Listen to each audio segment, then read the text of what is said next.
Hello दोस्तों, मैं आशुतोष कुमार। आप देख रहे हो सबका knowledge YouTube channel. Electrostatics unit start है मेरे दोस्त। इसमें 3 चैप्टर और 2 चैप्टर करके बांटा हुआ है। एनसीईआरटी का electric field and electric charge जो फर्स्ट चैप्टर है, वहाँ पर तो हम लोग 3 चैप्टर में उसको देख रहे हैं। फर्स्ट कंप्लीट हुआ था, सेकंड आज कंप्लीट हो जाएगा। उसके बाद लास्ट गोस थ्योरम बच जाएगा, यानी कि एक और वीडियो बनेंगे ना तो हम लोग का चैप्टर फिनिश हो जाएंगे, खत्म हो जाएंगे। तो जहाँ पिछले वीडियो में एंड किए थे वहाँ के बाद मतलब आगे नेक्स्ट हम लोग स्टार्ट करने जा रहे हैं। तो डायरेक्ट बिना टाइम वेस्ट किए डायरेक्ट वहीं चलते हैं। हाँ, एक चीज़ और, आप लोग अभी पीछे का वीडियो नहीं देखे होंगे तो प्लेलिस्ट बनाया हुआ है, चैनल पे जाइए। कमेंट बॉक्स, डिस्क्रिप्शन बॉक्स, कहीं पर भी आपका लिंक मिल जाएगा, वहाँ से आप जाकर पढ़ सकते हैं, देख सकते हैं। ठीक है।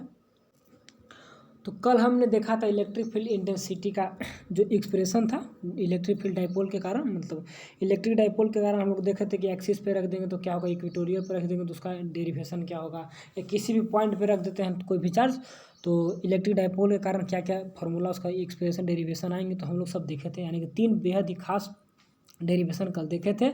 2 डेरिवेशन आज और हैं। डेरिवेशन तो आएंगे नहीं एग्जामिनेशन में क्योंकि टर्म ऑब्जेक्टिव होंगे। तो क्या करें भैया, डेरिवेशन नहीं पढ़े? बिल्कुल पढ़ना है। डेरिवेशन आगे काम देगा। डेरिवेशन से कैसे फार्मूला है तो याद करने में आसान रहेगा। हाँ, ऐसे ऐसे फार्मूला बनते हैं। ठीक है। तो डेरिवेशन पढ़ना छोड़िएगा मत, सारे को पढ़ते चलना है। ठीक। Expression for torque acting on N, sorry यहाँ से स्टार्ट करना है ना, इससे ऊपर देखें। हाँ, यहाँ तो उसके ऊपर हो चुका था। यहाँ पे expression for electric field intensity any point due to electric dipole, axial equatorial, सारा कुछ देख चुके थे। यहीं से स्टार्ट करना है। चलिए, सही डायरेक्शन हम लोग हैं। कहाँ थे expression for torque acting on an electric dipole placed in an uniform electric field. अगर यूनिफॉर्म इलेक्ट्रिक फील्ड में हम लोग अगर प्लेस कर देते हैं इलेक्ट्रिक डाइपोल के, तो वहाँ पर क्या टॉर्क यानी कि एक फोर्स का ही है, तो किस प्रकार का फोर्स उस पर एक्ट होते हैं उसी का फॉर्मूला बताना है आपको, डिराइव करके जो रिलेशन आएगा ना, रिलेशन को दिखाना है। ठीक। इलेक्ट्रिक डाइपोल क्या होते हैं बता दिए हैं। यूनिफॉर्म इलेक्ट्रिक फील्ड और नॉन यूनिफॉर्म इलेक्ट्रिक फील्ड 2 प्रकार के होते हैं। कॉन्टिन्यूस इलेक्ट्रिक फील्ड निकलते हैं, यूनिफॉर्म देखिएगा सारे, और नॉन यूनिफॉर्म इसके बारे में जानते होंगे इलेक्ट्रिक फील्ड। तो डायरेक्ट स्टार्ट करते हैं हम लोग। Let us consider an electric, हम डाइपोल का निकालना तो इलेक्ट्रिक डाइपोल मानना होगा। A O B consisting of 2 charge, dipole में 2 चार्ज होते हैं, हम लोग जानते हैं। Placed in an uniform electric field, uniform electric field होंगे, इसी के अंदर हम लोग इलेक्ट्रिक डाइपोल को प्लेस कर देंगे। ठीक। आगे देखेंगे, फिगर में देखेंगे, अभी थोड़ा सा देख लीजिए। बात करते हैं force acting on an dipole due to positive charge. देखिए, इलेक्ट्रिक फील्ड में रखे हैं तो फील्ड में तो फोर्स लगेंगे, तो एक फोर्स इस पे लगेंगे प्लस चार्ज पे, और एक फोर्स लगेंगे माइनस चार्ज पे, क्योंकि डाइपोल में दोनों चार्ज होते हैं। तो फोर्स कहाँ से लग रहे हैं? फोर्स लग रहे हैं इलेक्ट्रिक फील्ड के कारण। ठीक। तो फोर्स इस पर लग रहे थे, आपका टेस्ट चार्ज के काम करेगा। तो टेस्ट चार्ज के लिए फॉर्मूला क्या था? E बराबर F/Q, ऊपर पढ़े थे। तो सिमिलरली एक F1 आ जाएगा और निगेटिव के लिए F2 आ जाएगा। Force acting along dipole due to negative charge, कोई दिक्कत नहीं है। चलिए, F1 और F2 का मोड लेंगे तो दोनों बराबर होंगे, क्योंकि निगेटिव खत्म हो जाएगा मोड में तो दोनों बराबर हो जाते हैं, दोनों इक्वल हैं। एंड F1 प्लस F2 अगर वेक्टर का फॉर्म में देखें तो 0 आएंगे, क्योंकि पॉजिटिव और निगेटिव है, दोनों को ऐड करिएगा तो प्लस माइनस 0। सिंस F1 और F2 are equal and opposite, hence they are cancel out each other, एक दूसरे को काट देंगे क्योंकि इक्वल भी हैं अपोजिट भी हैं। ठीक। कॉन्स्टिट्यूट ए टॉर्क, देखिए इक्वल अपोजिट है, दोनों पे फोर्स लगेंगे तो एक दूसरे को दोनों काट के कैंसिल, फोर्स आपका नेट फोर्स कितने होंगे? 0 हो जाएंगे। तो 0 हो जाएंगे तो उसमें फोर्स, कौन सा फोर्स काम करेगा? जो रियल फोर्स है वो तो 0 होगा, तो वहाँ पे एक फोर्स काम करेगा जो कि उस डाइपोल को रोटेट कर देगा। डाइपोल, अगर हम इलेक्ट्रिक फील्ड है इसके अंदर डाइपोल रख दिए तो ये डाइपोल को रोटेट कर देगा। तो कौन सा फोर्स है जो रोटेट करेगा उसको? तो वही फोर्स को हम लोग टॉर्क का नाम देते हैं। तो टॉर्क है जो उसको रोटेट कर देगा। यहाँ पे लिखा हुआ है कि एक कॉन्स्टिट्यूट टॉर्क, एक टॉर्क वहाँ पे उत्पन्न होगा which tends to rotate the dipole, जो कि डाइपोल को रोटेट करवा देता है। ठीक। जिसको टाउ पढ़ते हैं। टाउ बराबर क्या होता है? Torque acting on dipole, dipole पे टॉर्क फोर्स लगता है तो फोर्स बराबर क्या? तो फोर्स इंटू परपेंडिकुलर डिस्टेंस को हम लोग टाउ बोलते हैं। ठीक। टॉर्क का फॉर्मूला होता है फोर्स इंटू परपेंडिकुलर डिस्टेंस, ये मोड में लिखा है, मोड में। चलिए, तो आगे देख लेते हैं। फोर्स इंटू परपेंडिकुलर, तो फोर्स यहाँ पे F1 लग रहे हैं, कहाँ से? फोर्स इलेक्ट्रिक फील्ड के कारण। परपेंडिकुलर डिस्टेंस देखिए BM, यहाँ तक परपेंडिकुलर डिस्टेंस है, यहाँ तक समझ गए। ये आपका यहाँ पे इलेक्ट्रिक फील्ड में रखा हुआ है, डाइपोल रखा हुआ है, इलेक्ट्रिक फील्ड है। ठीक है, कोई दिक्कत नहीं है। इन ट्रायंगल ABM, अब डेरिवेशन देखेंगे।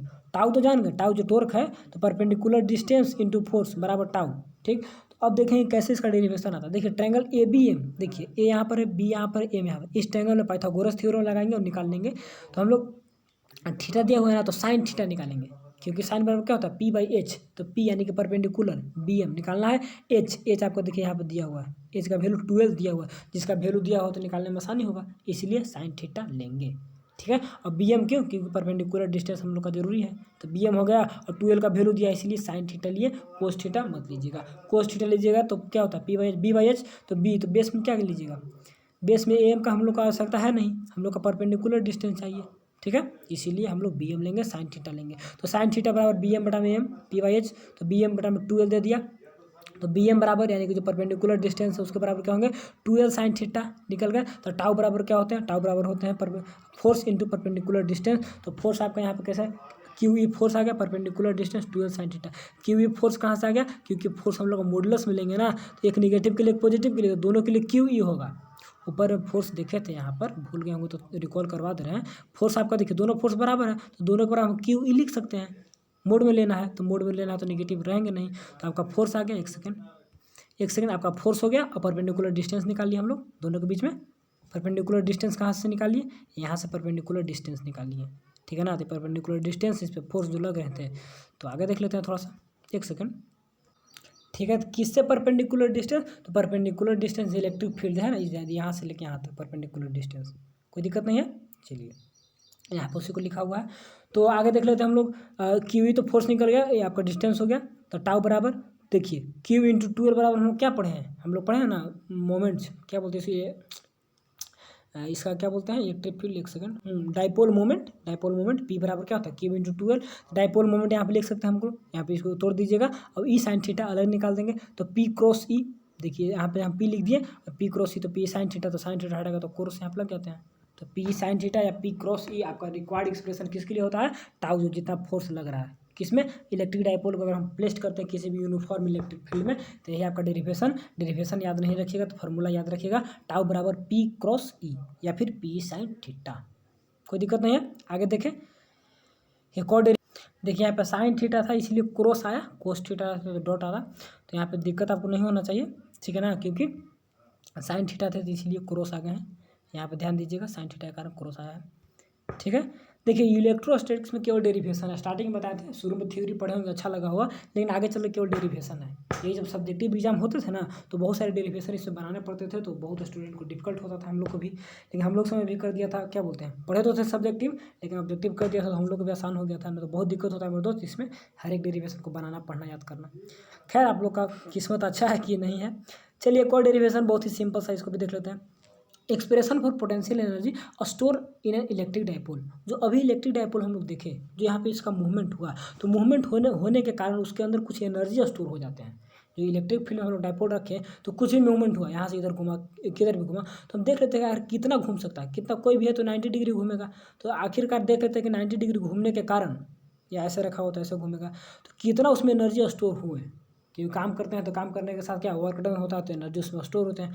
तो उसी का लास्ट एक्सप्रेशन देख लेते हैं, इसके बाद हम लोग का चैप्टर का सारे एक्सप्रेशन खत्म हो जाएगा, फिर गोस थ्योरम में है तो अलग से देख लेंगे उसको बाद में, मतलब अभी के लिए डेरिवेशन खत्म हो जाएगा, आप लोग को टेंशन नहीं, लास्ट है देख लीजिए, बहुत आसान है।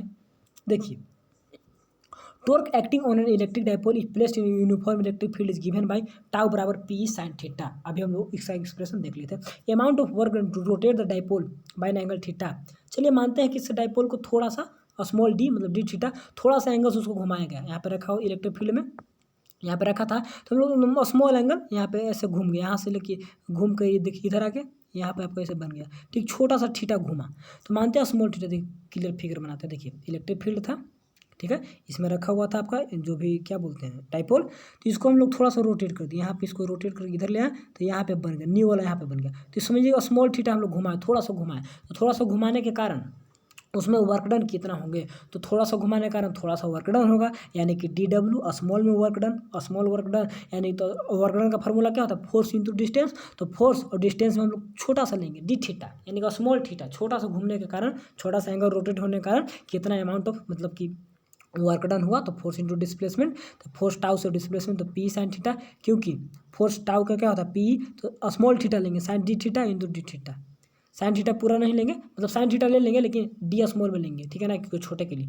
तो टाउ के लिए पी साइन थीटा और डी थीटा रह गया, ठीक है। चलिए amount of work done to rotate the dipole from theta 1 to theta 2।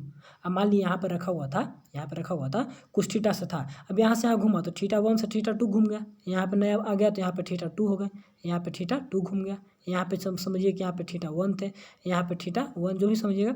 तो थीटा 1 से थीटा 2 घुमाने के कारण क्या होते हैं, हम लोग सारे को ऐड करेंगे। तो ऐड करने के लिए इंटीग्रेशन पढ़िएगा, क्लास 12 में पढ़िएगा इंटीग्रेशन के लिए। तो ऐड करते हैं 0 से लेके यहाँ तो वर्क डन हुआ, ठीक है, टोटल वर्क। तो हम लोग निकाल लेंगे थीटा 1 से थीटा 2 होने में कितना वर्क डन हुआ। तो integration of theta 1 to theta 2 यानी कि पी साइन डी थीटा, कोई दिक्कत नहीं है।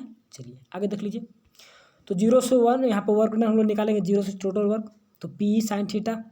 यहाँ पर ध्यान देना होगा कि लिमिट कैसे बैठाते हैं, तो lower limit minus upper limit. तो थीटा 1 में आपको बैठाना होगा थीटा 2, आगे देखेंगे थीटा 1 में कैसे थीटा 2 बैठाएंगे। तो फार्मूला आपका निकल गया, बैठाना नहीं बस फार्मूला भी देख लीजिए। तो वर्क डन आपका निकल गया, यहाँ पर डब्ल्यू बैठा देंगे, 0 माइनस डब्ल्यू, डब्ल्यू निकल जाएगा, डायरेक्ट हम देखेंगे डब्ल्यू। लेकिन अभी याद रखिए कि पी साइन थीटा को इंटीग्रेशन करेंगे तो माइनस कोस थीटा आ जाएगा, क्योंकि साइन थीटा का इंटीग्रेशन क्या होता है, माइनस कोस थीटा। तो पी का पी रह गया और साइन थीटा का माइनस कोस थीटा, यहाँ पर माइनस लग गया, माइनस कोस थीटा और थीटा 1 टू थीटा 2 10 के 10 छोड़ दिए।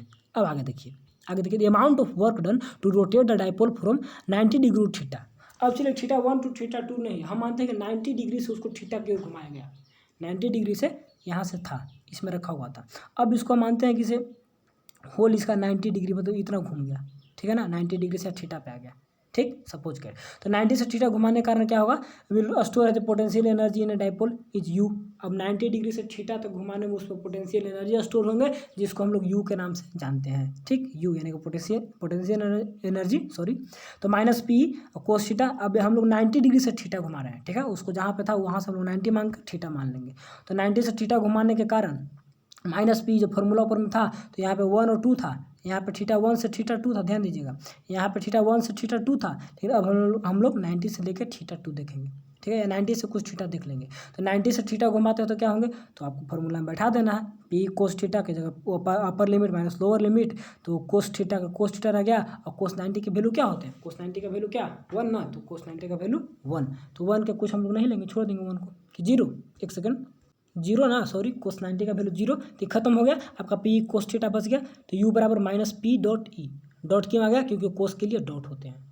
तो बस this is the required expression, यही दो एक्सप्रेशन था। तो कुछ मत याद रखिएगा, बस एनर्जी स्टोर जो होता है उसका फॉर्मूला याद रखिएगा, यू बराबर माइनस पी डॉट ई, और उसके बाद एक और जो ऊपर फॉर्मूला था जो प्लेस करते हैं, कहाँ चला गया, टाउ बराबर पी क्रॉस ई। यही 2 फार्मूला याद रखिएगा। डेरिवेशन समझ में आया होगा तो बहुत अच्छा, नहीं आया होगा तो कोई दिक्कत नहीं है, बस उसको मैनेज कर लीजिए, पढ़ के बाद थोड़ा सा समझ लेना है, ठीक, सिंपल ही था।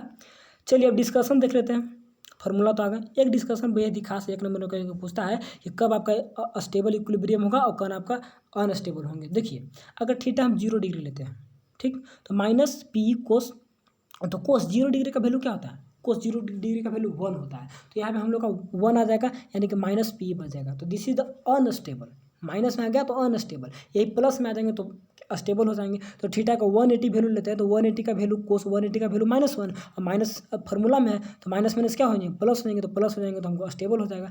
देखिए स्टेबल हो गया तो यू बराबर P, this is the stable equilibrium. तो पूछता है कि स्टेबल कब होंगे और अनस्टेबल कब होंगे। तो अनस्टेबल इक्विलिब्रियम तब होंगे जब थीटा का वैल्यू 0 डिग्री होगा, और स्टेबल तब होंगे जब थीटा का वैल्यू 180 डिग्री होगा। बेहद ही सिंपल था। सॉलिड एंगल क्या थे और वेक्टर, एक सेकंड, क्या था सॉलिड एंगल के बाद कल क्या पढ़े थे हम लोग, एरिया वेक्टर, तो दोनों कर हम लोग पढ़ चुके थे, तो इसके बारे में डिस्कशन नहीं करेंगे। अब आगे हम लोग बेहद ही खास टॉपिक पढ़ने जा रहे हैं, जिसको गोस theorem, goes application, what is the goes, what is electric flux, सब कुछ देखेंगे। बस थोड़ा सा जस्ट स्टार्ट करते हैं, देख लीजिए।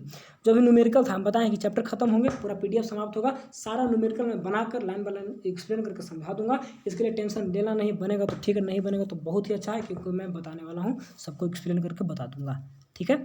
तो बस लास्ट हम लोग का जो चैप्टर है, इसमें चैप्टर नंबर 3 गोस थ्योरम 1 2 चैप्टर 3। तो गोस आज स्टार्ट करेंगे, इसके डेरिवेशन वगैरह भी कुछ आगे चल के हैं। तो डेरिवेशन अगर वीडियो बड़े बनेंगे तो कल बताएंगे, नहीं तो आज आपका गोस थ्योरम स्टार्ट करते हैं। तो क्या होता है, तो गोस थ्योरम पढ़ने से पहले आपको इलेक्ट्रिक फ्लक्स के बारे में जानना होगा कि इलेक्ट्रिक फ्लक्स क्या होते हैं, ठीक। आगे चलकर हम धीरे धीरे सब कुछ देखेंगे, इसमें डेरिवेशन वगैरह भी देखेंगे, लेकिन बेसिक स्टार्ट करते उसके बाद एप्लीकेशन है तो एप्लीकेशन को भी देखेंगे। और बहुत जल्द वीडियो हम लोग का, एक वीडियो में और चैप्टर हम लोग का खत्म हो जाएगा, बस एंड है, कुछ है नहीं, बस आज अगर ज़्यादा बड़ा नहीं बनता आज ही खत्म कर देंगे, नहीं तो फिर एक और वीडियो बनेंगे। तो चलिए स्टार्ट करते हैं, देख लेते हैं कहाँ से हम लोग क्या क्या पढ़ना होगा। गोस थ्योरम एंड इट्स एप्लीकेशन, तो यहाँ से भी डेरिवेशन है, डेरिवेशन तो आएगा नहीं लेकिन फिर भी एप्लीकेशन पढ़ेंगे इसका, और साथ ही साथ गोस थ्योरम क्या होता है इसको भी देख लेंगे। चलिए स्टार्ट करते हैं। पहले गोस थ्योरम पढ़ने से पहले एक बेसिक सा टर्म है इलेक्ट्रिक फ्लक्स, मैग्नेटिक फ्लक्स, इस सब के बारे में नाम सुने होंगे। तो इलेक्ट्रिक फ्लक्स क्या होता है? फ्लक्स क्या होता है? फ्लक्स एक लाइन है। तो अगर इलेक्ट्रिक फील्ड लाइन्स है तो electric flux, magnetic field lines है तो मैग्नेटिक फ्लक्स। बात को समझ गए? देखिए क्या बोलता है definition, the total amount of electric field lines. देखिए क्या बोले, फ्लक्स में लाइन्स, तो total amount of electric field lines crossing normally, normally कहने का मतलब 90 डिग्री से क्रॉस करने पर जितना भी इलेक्ट्रिक फील्ड लाइन है through a surface is called electric flux. कुछ भी नहीं इलेक्ट्रिक फ्लक्स है, जितना भी इलेक्ट्रिक फील्ड लाइन्स किसी भी सरफेस के ऊपर से अगर गुजरता है 90 डिग्री क्रॉस करता है तो उतना सभी को हम लोग बोल देते हैं कि आपका क्या है, इलेक्ट्रिक फ्लक्स है। याद रखिएगा जो इलेक्ट्रिक फील्ड लाइन्स है वो 90 डिग्री से गिरना चाहिए उस सरफेस पे। उस सरफेस पे अगर 90 डिग्री से गिरता है, देखिए इस पर सब 90 डिग्री से गिर रहा है, तो 90 डिग्री से जो भी क्रॉस करेंगे, जो भी इलेक्ट्रिक फील्ड लाइन्स क्रॉस करेंगे उसी को हम लोग बोलते हैं इलेक्ट्रिक फ्लक्स, और कुछ नहीं है, एक लाइन और फिर से पढ़ते हैं इसको, the total amount of electric field lines crossing normally through a surface is called electric flux. मतलब किसी भी क्लोज सरफेस से या कोई भी सरफेस से अगर नॉर्मल यानी कि 90 डिग्री पे गिरता है, क्या 90 डिग्री से पास होता है, गिरता क्रॉसिंग में पास होना, तो 90 डिग्री से पास होता है इलेक्ट्रिक फील्ड लाइन्स। तो जितने भी 90 डिग्री से इलेक्ट्रिक फील्ड लाइन्स पास होंगे उसी को हम लोग बोलते हैं इलेक्ट्रिक फ्लक्स। बात को समझ गए? It is denoted by phi, इसको फाई से डिनोट किया जाता है। It is the scalar quantity, कोई डायरेक्शन नहीं है, केवल मैग्नीट्यूड देखा जाता है कि कितने नंबर से पास हुआ, 8 को पास हुआ, 10 को पास हुआ, 12 को पास हुआ, कितने इलेक्ट्रिक फील्ड लाइन्स नॉर्मली पास हुए उसी को बोलते हैं इलेक्ट्रिक फ्लक्स। बेसिक सा टर्म है, याद रखिएगा, तभी जाके आगे का कॉन्सेप्ट आपका क्लियर होंगे। ठीक है, मैथमेटिकली इसको दिखाते हैं, फाई बराबर ई डॉट डी एस। देखिए परपेंडिकुलर डिस्टेंस, इलेक्ट्रिक फील्ड को मल्टीप्लाई कर देते हैं, डी एस मैंने एरिया वेक्टर, एरिया वेक्टर से मल्टीप्लाई कर देते हैं जो भी इलेक्ट्रिक फील्ड आ रहे हैं, इलेक्ट्रिक फील्ड, तो परपेंडिकुलर एरिया वेक्टर यहाँ पे हमेशा परपेंडिकुलर रहेंगे ना, एरिया वेक्टर जो ऊपर पड़े थे डी एस, ये भी एक वेक्टर है लेकिन हमेशा क्या 90 डिग्री पे, हमेशा 90 डिग्री पे, तो फाई वही तो है, इलेक्ट्रिक फील्ड लाइन्स जो परपेंडिकुलर गिर रहे हैं, देखिए डॉट है, क्रॉस नहीं है, याद रखिएगा, एक सेकंड, यानी कि इलेक्ट्रिक फील्ड लाइन्स को एरिया वेक्टर से मल्टीप्लाई कर देते हैं तो हम लोग का फाई निकल जाता है, यानी कि इलेक्ट्रिक फ्लक्स निकल जाता है। तो जितना भी इलेक्ट्रिक फील्ड लाइन है अगर डॉट प्रोडक्ट हो रहे हैं, डॉट हो रहे दोनों के बीच में, नॉर्मली एरिया वेक्टर क्या था 90 डिग्री, नॉर्मली तो वही आपका निकलता है फाई। बात को समझ गए? फॉर्मूला फाई बराबर ई डॉट डी एस। बात को समझ गए? चलिए ऐसा यूनिट क्या होता है, न्यूटन मीटर स्क्वायर पर कूलम। ऐसा क्यों हो गया? क्योंकि इलेक्ट्रिक फील्ड का क्या होता है, इलेक्ट्रिक फील्ड हम लोग देखे थे, फोर्स बराबर क्या होता है, ई बटा में एफ, सॉरी इलेक्ट्रिक फील्ड जो था, इलेक्ट्रिक फील्ड ऊपर पढ़े थे, क्या पढ़े थे, फोर्स बटा में Q, charge per unit charge electric field. तो फोर्स का क्या होता है न्यूटन, तो फोर्स का न्यूटन, और चार्ज का क्या होते हैं, चार्ज का हम लोग कूलम देते हैं। तो यहाँ पे बोलिए अगर न्यूटन एरिया का, एरिया भी देखेंगे ना तो एरिया का मीटर स्क्वायर। देखिए सारे को थोड़ा समझना होगा तब, देखिए सिंपल सा है, थोड़ा सा खाली फार्मूला को तोड़ना होगा, आपका डायमेंशन यूनिट दोनों आ जाएंगे। कैसे आ जाएंगे? देखिए इलेक्ट्रिक फील्ड को हम लोग निकालेंगे, इलेक्ट्रिक फील्ड का क्या होता है, इलेक्ट्रिक फील्ड का न्यूटन मीटर स्क्वायर होते हैं कि नहीं, क्योंकि इलेक्ट्रिक फील्ड के बराबर हम लोग जानते हैं, इलेक्ट्रिक फील्ड के बराबर क्या जानते हैं कि फोर्स पर यूनिट चार्ज, तो फोर्स का न्यूटन और चार्ज का क्या कूलम, तो न्यूटन कूलम। अब बताइएगा मीटर स्क्वायर कहाँ से आ गया, तो मीटर स्क्वायर का एरिया का, एरिया का मीटर स्क्वायर, तो वही है न्यूटन आ गया, पर कूलम आ गया, और मीटर स्क्वायर किसका कर दिया, एरिया का कर दिया। तो याद हो गया ना, कोई दिक्कत नहीं है, न्यूटन मीटर स्क्वायर पर कूलम, याद रखिएगा, हमेशा पूछता है जैक बोर्ड में, ज़्यादातर यूनिट डायमेंशन ही पूछा जाता है, डायमेंशन पूछे या ना पूछे यूनिट जरूर पूछता है। तो आपको इलेक्ट्रिक फील्ड का यूनिट, सॉरी इलेक्ट्रिक फ्लक्स का यूनिट कैसे याद रहेंगे, ई डॉट डी एस, ई का इलेक्ट्रिक फील्ड का न्यूटन मीटर स्क्वायर, न्यूटन पर कूलम, और एरिया का मीटर स्क्वायर, तो टोटल याद रखेंगे न्यूटन मीटर स्क्वायर पर कूलम। तो न्यूटन मीटर स्क्वायर पर कूलम तोड़िएगा तो डायमेंशन भी निकल जाएगा, क्योंकि फोर्स का क्या होते हैं न्यूटन, फोर्स का M L T minus two, force का निकल गया। चलिए बटा में कूलम का ए टी, ठीक है ना, ऊपर में मीटर का तो मीटर स्क्वायर, यानी कि एल पे हम लोग 3 कर देते हैं, हो गया, एल का 3 हो गया। चलिए टी ऊपर में जाएगा, तो ऊपर में जाएगा तो -3, यानी कि यहाँ पर देखिए -2 ऊपर में जाएगा तो T1 हो जाएंगे, तो T1 और T3 के 2 इसके हैं और एक और जाएंगे तो -3, तो +3 कहाँ से आ गया, थोड़ा सा इसको देखते हैं। और उसके बाद वो क्या ए माइनस में, चलिए ठीक है, उसके बाद और कुछ नहीं है। देखिए कैसे हो जाए, क्लियर बताते हैं थोड़ा। देखिए PDF हमको मिस्टेक लग रहा है, थोड़ा सा डायमेंशन में मिस्टेक लग रहा है, क्योंकि फोर्स का तो ठीक है, फोर्स का M L T minus two, force का, ठीक है। उसके बाद मीटर का, तो मीटर का एल स्क्वायर कर दिए, बटा में कूलम है, कूलम यानी कि ए और टी, एटी चार्ज का हम लोग एटी जानते हैं, एटी आ गया। अब देखिए यहाँ पर एम तो ठीक है, एल का 3, चलिए एल एक यहाँ पे है, एक यहाँ पे है, मतलब एक यहाँ पर है, तो एल का 3 ठीक है।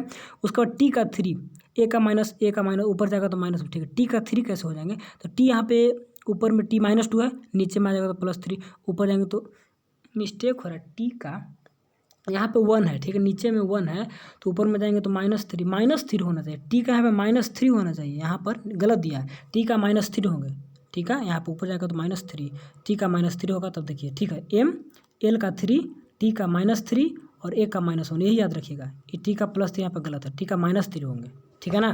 तो यही आपका डेरिवेशन, आपका जब फार्मूला यूनिट याद रहेंगे तो उससे आप क्या बोलते हैं इसको, सॉरी डायमेंशनल फार्मूला भी आप निकाल सकते हैं, ठीक, आपको यूनिट याद होना चाहिए।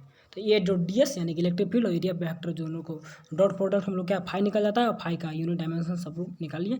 तो चलिए अभी थोड़ा सा समझ लियोगे बेसिक चीज़, तो हम लोग गोस थ्योरम क्या होती है इसको पढ़ लेते हैं, ठीक। चलिए कोई दिक्कत नहीं ना है ना, तो बोलिएगा भैया हड़बड़ में समझा दिए, समझ में नहीं आया, वैसा कोई बात नहीं है, सिंपल सा था, आपको लिख के कॉपी में देखिएगा, यहाँ पर हमको लग रहा है गलत दिया, गलत ही दिया, कभी कभी रह जाता है उसमें मिस्टेक है। चलिए तो गोस थ्योरम क्या है, VVI topic, popular topic for JAC board. VVI topic popular topic कहने का मतलब हर एक एग्जाम में हर बार हर साल देता है कि what is goes theorem, definition में भी आता है, 1 नंबर में लिखने को आता है, डेरिवेशन प्रूफ भी आता है। तो प्रूफ तो आएंगे नहीं, लेकिन आपका डेरिवेशन नहीं आएंगे तो क्या आएंगे, 1 नंबर की क्वेश्चन आ सकते हैं, डिफिनेशन आ सकते हैं, ठीक, फॉर्मूला आ सकते हैं। तो it state that, goes theorem क्या बोलता है, द टोटल इलेक्ट्रिक फ्लक्स क्या थे हम लोग देख लिए थे, electric field lines perpendicular to the surface, ठीक है। तो परपेंडिकुलर टू द सरफेस, तो ये एरिया वेक्टर से मल्टीप्लाई कर देते हैं इलेक्ट्रिक फील्ड लाइन के, तो आगे निकल जाता है। थ्रू ए क्लोज सरफेस, बोलता है कि टोटल इलेक्ट्रिक फ्लक्स, जितना भी इलेक्ट्रिक फ्लक्स है, ठीक, कोई भी क्लोज सरफेस अगर पास हो रहे हैं इन ए फ्री स्पेस, कोई फ्री स्पेस में, तो कितने होंगे, is 1/ε0 times the total charge enclosed by that surface. उस सरफेस के अंदर जितना भी चार्ज है उस चार्ज से मल्टीप्लाई कर दीजिए 1/ε0 का, तो वही आपका फाई आ जाएगा। फाई कहने का मतलब टोटल इलेक्ट्रिक फ्लक्स आ जाएगा। गोस थ्योरम यही बताता है कि total electric flux in a surface या थ्रू ए सरफेस, कोई भी सरफेस से कितना इलेक्ट्रिक फ्लक्स पास हो रहे हैं ना, उसको निकालने का एक सिंपल सा फॉर्मूला है, उस सरफेस के अंदर जितना भी चार्ज है उस चार्ज को मल्टीप्लाई कर दीजिए 1/ε0 टाइम से, तो आपका टोटल इलेक्ट्रिक फ्लक्स निकल जाएगा। तो इलेक्ट्रिक फ्लक्स निकालने का एक फार्मूला है कौन, गोस थ्योरम। कैसे है, total electric flux through a close surface, मतलब एक लोग कितना इन फ्री स्पेस में देखेंगे तो 1/ε time the total charge enclosed by that surface, जितना भी चार्ज है 1/ε मल्टीप्लाई कर दिए तो आपका टोटल इलेक्ट्रिक फ्लक्स निकल जाता है। तो यह का फॉर्मूला है फाई बराबर 1/ε0 इंटू क्यू, तो फाई बराबर 1/ε0 इंटू टोटल चार्ज। इसका प्रूफ देखेंगे कि आखिर प्रूफ में क्या बोलता है, तब हम लोगों को क्लियर समझ में आ जाता है। चलिए लेट अस कंसीडर, एक मान के चलते हैं आइसोलेटेड चार्ज क्यू रखा हुआ है, प्लेस्ड इन ओ, एक पॉइंट पर रखा हुआ है फ्री स्पेस में, फ्री स्पेस कहीं से कोई नहीं है। अभी सपोज ए पॉइंट पी, एक पी हम लोग पॉइंट मानते हैं, तो डिस्टेंस आर पे, नीचे हम लोग फिगर देखेंगे समझ में आएगा, अभी लैंग्वेज पढ़िए। Distance R from the point O से एक आर डिस्टेंस पे एक पॉइंट को हम लोग सपोज कर लिए, मान लिए, ठीक, जिसका नाम पी है, eight which the electric field intensity is Q. तो उस पॉइंट पे इलेक्ट्रिक फील्ड इंटेंसिटी को ई से दर्शा रहे हैं, वहाँ पे कोई चार्ज रखिए, उस पॉइंट पे इलेक्ट्रिक फील्ड इंटेंसिटी कितने लग रहे हैं, तो यहाँ पे एक चार्ज होंगे, इसके कारण यहाँ पर कितने इलेक्ट्रिक फील्ड यानी कि पर यूनिट जो फोर्स लगता है तो कितना लग रहा है। देखिए यहाँ से फिगर यहाँ पे दिया है, देखिए यहाँ पे पॉइंट, देखिए यहाँ पॉइंट पी है, एक सेकेंड कौन किसी का, तो फिगर में आप देख रहे होंगे पॉइंट पी यहाँ पर है, तो इस पॉइंट पी पर यहाँ पर देखिएगा पर यूनिट फोर्स कितना लग रहा है, यहाँ पे वो सेंटर यहाँ से फोर्स लगा रहा है, तो पर यूनिट फोर्स कितने लग रहा है इलेक्ट्रिक फील्ड, तो वही तो यही आपका जो फिगर था, फिगर नीचे में दिया हुआ, लैंग्वेज ऊपर में दिया हुआ, इसको पढ़िएगा समझ में आ जाएगा, फिर मैं आगे समझाता हूँ। चलिए we draw a Gaussian sphere, R has radius, एक गॉसियन स्फीयर ड्रा करते हैं। देखिए इस स्फीयर का नाम क्या है, गॉसियन स्फीयर, क्योंकि गोस थ्योरम पढ़ इसीलिए इसको गॉसियन स्फीयर बोलते हैं, जिसका रेडियस आर है and passing through point P, जो कि पॉइंट पी से पास कर रहा है, देख रहे हैं ना, जब पास कर रहा है इससे। चलिए आगे देख लेते हैं। Electric field intensity at point P, इस पॉइंट पी पे electric field intensity given by E बराबर 1/4πε0 क्यू बाय आर स्क्वायर। देखिए यहाँ पर क्यू है, तो इसके कारण यहाँ पर इलेक्ट्रिक फील्ड इंटेंसिटी कितने लग रहे हैं, तो यानी कि टेस्ट चार्ज नहीं, सोर्स चार्ज हो गया, तो सोर्स चार्ज के कारण यहाँ पे कितने लग रहे हैं, फॉर्मूला से निकल जाएगा 1/4πε0 क्यू बटा में R square. We consider a small area, हम लोग मानते हैं कि चलिए एक छोटा सा area ds through which electric flux is क्या है, टू बी कैलकुलेटेड। हमको एक छोटा सा एरिया से निकालना है कि यहाँ से इलेक्ट्रिक फील्ड कितना पास हो रहे हैं, ठीक है। एक छोटा सा एरिया से निकाल लेंगे, उसके बाद हम लोग टोटल सरफेस से निकालेंगे, टोटल सरफेस से कितना इलेक्ट्रिक फ्लक्स पास हो रहे हैं, ठीक, कितना इलेक्ट्रिक फील्ड है। तो पहले हम लोग छोटा एरिया से मानते हैं, we consider small area ds, जिसको बोलते हैं एरिया आपका ds हो गया, यानी कि इस एरिया के बारे में बात कर रहा है, ठीक है। तो इसका ds एरिया होगा, ठीक, through which electric flux is to be calculated, जिससे कि हमको इलेक्ट्रिक फ्लक्स कैलकुलेट करना है, ठीक। हम लोग को पूरा फिगर से करना है पूरा से, लेकिन हम लोग पहले छोटा से करेंगे। चलिए, d5 equal to E dot D S, small में कर रहे हैं तो फाइव बराबर ई डॉट डी एस, हम लोग ऊपर में पढ़े तो फॉर्मूला, तो यहाँ पे d5 यानी कि स्मॉल एरिया के लिए तो ई डॉट डी एस निकल गया। The total electric flux through the whole surface is given by, और पूरा टोटल सरफेस अपने निकालना है तो इंटीग्रेट कर देंगे, इंटीग्रेशन पढ़े हैं ना, क्लोज इंटीग्रेशन, यानी कि पूरा टोटल सरफेस से कितना इलेक्ट्रिक फ्लक्स पास हो रहे हैं, total electric flux through whole surface निकल गया, ठीक है। Close integration E dot D S, चलिए फाइव बराबर integration of E dot D S cos theta, dot हट गया, देखिए डॉट यहाँ पर हटा है तो कोस थीटा लग गया ना। आप पढ़े होंगे 11th में, आगे पढ़िएगा, डॉट हटता है तो क्या कोस आ जाता है, और क्रॉस हटता है तो साइन आता है। तो E dot cos theta, angle between E and D S is 0 degree. अब यहाँ पे देखिए इलेक्ट्रिक फील्ड इधर है और एरिया वेक्टर भी इधर है, ठीक है, तो दोनों इधर है, तो दोनों के बीच का जो क्या बोलते हैं एंगल होगा 0 डिग्री होगा। तो फाइव बराबर ई डॉट डी एस, क्योंकि कोस 0 का वैल्यू 1 होता है तो यहाँ पे 1 लिखेंगे, तो E dot D s close integration E dot D S, cos का वैल्यू कितना 0 डिग्री का 1। बात को समझ गया। चलिए आगे देखिए, एक सेकंड आगे देख लीजिए, थोड़ा सा सिंपल है। तो फाइव बराबर ई dot D s close integration D S, चलिए फाइव बराबर ई, यहाँ पे देखिए एस हम लोग कहाँ से ले आए, क्योंकि डी एस का इंटीग्रेशन एस होता है, ठीक। तो हमको टोटल एरिया में निकालना है, एरिया 0 नहीं, टोटल एरिया, तो क्रॉस सरफेस है तो स्पेयर है, तो स्पेयर का टोटल एरिया कैसे निकालते हैं, 4 पाई स्क्वायर, 4 पाई r² फार्मूला होता है टोटल एरिया का। तो हमको टोटल निकालना है, तो 0 से लेकर कहाँ से 4 पाई r² एरिया निकालिए, तो upper limit minus lower limit, तो 4 पाई r² माइनस 0 यानी कि 4 पाई r², तो 5 बराबर 1/4 क्यूब बटा में आर, और 4 पाई r², क्योंकि ई के बराबर हम ऊपर में देखे थे 1/4 क्यूब बटा में आर। देखिए ई बराबर कहाँ चला गया, देखिए यहाँ से हम लोग लिए ई बराबर 1/4 क्यूब बटा में r², ठीक है, कोई दिक्कत नहीं है। चलिए, तो बाकी सब सिंपल है। अब 4 पाई अभी देखे थे, तो बस this is the required expression, क्योंकि ई की जगह ऊपर से फॉर्मूला ले लियो, यहाँ पे लिखा हुआ है तो बस कर दिए। अब देखिए 4 पाई कट गया, ठीक है, r² कट गया, तो फाइव बराबर क्यू बटा में epsilon note, this is the goes theorem. Goes theorem यही बोलता है, जो फाइव है, फाइव किसका है 1/एप्सिलॉन नोट इंटू क्यू, तो इंटू क्यू यहाँ पे क्यू बटा में एप्सिलॉन नोट, तो फाइव बराबर क्यू बटा में एप्सिलॉन नोट, या फाइव बराबर ई डॉट डी एस, दोनों फार्मूला सेम है, दोनों फार्मूला याद रखिएगा। ई डॉट डी एस कहने का मतलब कि एरिया वेक्टर और इलेक्ट्रिक फील्ड दोनों का डॉट प्रोडक्ट को फाइव कहते हैं, या फिर आप सिंपल फार्मूला में याद रखिएगा 4 बटा में एप्सिलॉन नोट। अगर एरिया वेक्टर दिए रहेंगे, इलेक्ट्रिक फील्ड दिए रहेंगे तो उस फार्मूला से, और चार्ज दिया रहेगा तो एप्सिलॉन नोट वाला फार्मूला से निकाल लेते हैं हम लोग फाइव कितना टोटल इलेक्ट्रिक फील्ड। तो दोनों डेरिवेशन सिंपल थे, डेरिवेशन नहीं आएंगे, लेकिन फिर भी पढ़ लीजिए, समझ लीजिए, ताकि काम देगा। कोई बाद में ऐसा ना कह दे कि हम लोग तो पढ़े नहीं थे ऐसा, ठीक है, कोई दिक्कत नहीं है। चलिए, deduction of Coulomb law from Gauss law, जो गोस ला भी हम लोग पढ़े, फाइव बराबर क्यू बटा में एप्सिलॉन नोट, इससे हम लोग को डिड्यूस करना है कूलम ला जो पढ़े थे ना 1/4 epsilon note Q1 Q2 by r² होता है। तो कूलम ला जो हम लोग दो फोर्स के बीच में, तो वहाँ से कूलम ला हमको निकालना है किससे, इससे देख लेते, इसको भी थोड़ा सा देख लेते। देखिए, late us consider 2 point charge Q1 and Q2 at distance r है सो इन द फिगर। चलिए 2 पॉइंट चार्ज है, फिगर में नीचे देखेंगे हम लोग, देखिए 2 पॉइंट चार्ज है Q1 Q2, ये भी पॉपुलर टॉपिक था, लेकिन अब इसे डेरिवेशन नहीं देगा तो कोई दिक्कत नहीं, कल पढ़ लीजिए थोड़ा सा ऊपर। We consider Gaussian sphere, radius r है सो इन द फिगर में गॉसियन स्फीयर हम लोग मान के चलते हैं। चलिए गॉसियन स्फीयर है, ठीक है, कोई दिक्कत नहीं।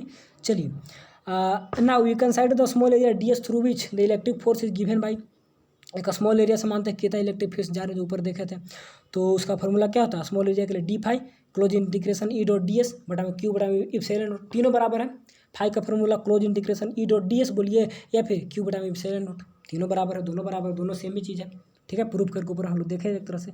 तो close integration E dot D S cos theta बटा में क्यू बटा में एप्सिलॉन नोट लिख दिए, कहीं से कोई दिक्कत नहीं ना है, बोलिए भैया दिक्कत होगा, कहीं से दिक्कत नहीं होगा, क्योंकि डॉट हट के कोस थीटा यहाँ पे आता है, बाकी सब ठीक है। Angle between E and D S is 0, तो कोस 0 का वैल्यू 1 यानी कि एप्सिलॉन नोट ई डॉट डी एस सिमिलरली, तो ई डॉट यहाँ पे देखिए 4 पाई r² यानी कि इंटीग्रेशन ऑफ डी एस का एस होता है, एस का हम लोग 4 पाई r² लिख दिया, ठीक है। अब बटा में क्यू बटा में एप्सिलॉन नोट सिमिलरली, बस हम लोग पहुँच चुके हैं अपने लास्ट आंसर पे। तो बाकी सब सिमिलर है, 1/4 एप्सिलॉन नोट r² जो भी हो गया, ई का वैल्यू आ गया 1/4 एप्सिलॉन नोट क्यू बटा में r²। Now electric field intensity at point P whose charge Q2 is place, तो पॉइंट पी पे एक चार्ज यहाँ पर है, देखिए एक चार्ज यहाँ पर है और यहाँ पर Q2 प्लेस है, पॉइंट पी पे यहाँ पर Q2 है, Q2 चार्ज। तो यहाँ पे इलेक्ट्रिक फील्ड तो यहाँ पे प्रोड्यूस है, इसके कारण तो आपका देखिए तो ये क्या होगा, टेस्ट चार्ज होगा। तो टेस्ट चार्ज के लिए फॉर्मूला क्या पढ़े थे कि E बराबर F बटा में Q2, ठीक है। तो F Q2 इंटू E, अब E का फॉर्मूला यहाँ देख रहे हैं हम लोग, तो यहाँ पे देख रहे दोनों को बैठा देंगे, Q2 बटा में 1/4 Q1 बटा में R²। तो देखिए F इक्वल 1/4 Q1 Q2 बटा में R²। This is the required expression, this is the coulomb law. Coulomb law यही ना, कूलम लॉ क्या था, कूलम लॉ था 1/4 Q1 Q2 R²। देखिए हम लोग कैसे गॉस लॉ से कूलम लॉ को डिराइव कर लिए, गॉस लॉ से कूलम लॉ को कैसे डिराइव कर लिए। तो वीडियो आधा घंटा का हो चुके हैं, वीडियो हम लोग का कंप्लीट भी हो चुका है। जो आज बेसिक चीज़ पढ़ना था पढ़ लिए। कल हम लोग देखेंगे application of Gauss law, Gauss law के क्या क्या एप्लीकेशन है। यही आपका लास्ट वीडियो रहेंगे, 2 3 4 5 4 एप्लीकेशन होंगे। चारों एप्लीकेशन को कल हम लोग देख के डेरिवेशन टाइप के खत्म कर लेंगे। चैप्टर हम लोग का फिनिश हो जाएगा, इसके बाद टेस्ट ले लेंगे इस चैप्टर का। ठीक है मेरे दोस्त, आज के लिए इतना है। कुछ सीख पाए तो वीडियो को लाइक जरूर करिए और चैनल पर नए हो तो सब्सक्राइब करके जरूर जाना है, ताकि अभी से लेके आगे तक पढ़ते रहें। थैंक्स फॉर वॉचिंग, मिलते हैं नए वीडियो में।